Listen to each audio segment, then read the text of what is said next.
स्वागतम सुस्वागतम। स्वागत है मित्रों आपका हमारे YouTube चैनल दलितों की कहानियाँ में। चलिए आचार्य कौलक्लुरी इनाक जी की कहानियों का रसानंद लेते हैं। घी के डालने पर आग के बढ़ जाने की तरह पदार्थों को देखते हुए भूख अधिक लग रही थी। भोक्ता शीघ्रता से मिले तो अच्छा होता। कोई भी घर नहीं आया था। बाहर जाकर देखना है। आहर पदार्थों को ठीक से रखकर दरवाजा बंद करके ताला लगाकर बाहर आए थे।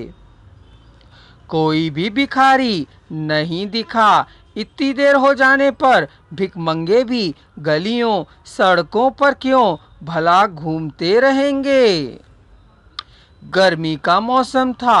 कड़कड़ाती दोपहरी थी। शरीर तपा जा रहा था। शरीर पर कमीज नहीं थी। अंदर भमकता पेट था। पसीना आ रहा था। हवा नहीं चल रही थी। भोक्ता नहीं मिल रहा था।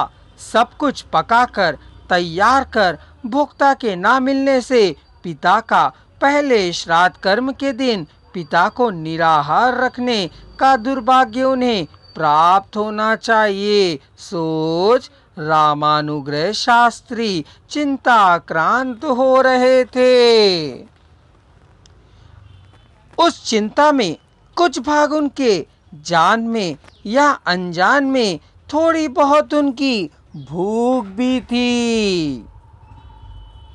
उनके जैसे और उनके पिताजी जैसे चार भोजन प्रियों के द्वारा तृप्ति पूर्वक खा सके इतना सारा उन्होंने पका कर रखा था।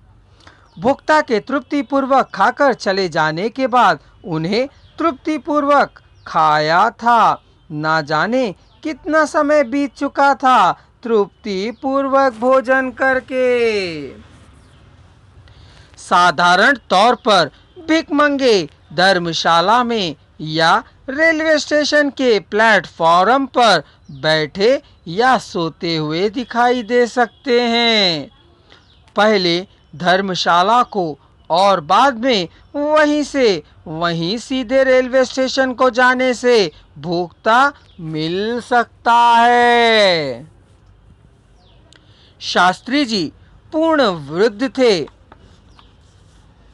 चप्पल रहित पैर थे। कमीज रहित शरीर था। गर्मा गया बालू में कंकड़ पत्थर मय मार्ग उनके तलुओं को जला रहा था। सिर तपा जा रहा था। सिर पर कपड़ा भी नहीं था। पसीना आ रहा था पर हवा नहीं चल रही थी। भोक्ता के मिलने से पिताजी की आत्मा को शांति मिल सकती है। धर्मशाला में सन्यासी भिखमंगे और बैरागी आदि सो रहे थे। उनको जगाना बहुत ही मुश्किल हुआ। उनमें से एक नींद से जगा था।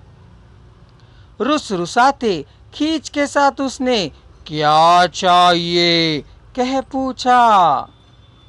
भोक्ता चाहिए कह पूछने पर नहीं आऊंगा चले जाओ कहा। एक दूसरे को जगाया। नींद क्यों खराब कर रहे हो कहवा खींच उठा। भोक्ता चाहिए कह पूछने पर खाकर सोया हूँ कहा। फिर पता नहीं क्या समझा कि उठकर बैठ गया। ईशान्य भूल दिखाया। वह कल से कुछ नहीं खाया है। बुखार है उसे। आज थोड़ा ठीक ही है बस कमजोरी है। शायद वह आए जाकर पूछ लो कह बतलाया। रामानुग्रह शास्त्री जी उस कोने में सोए व्यक्ति के पास गए और हिलाकर जगाया। बैरागी नींद से उठा किंतु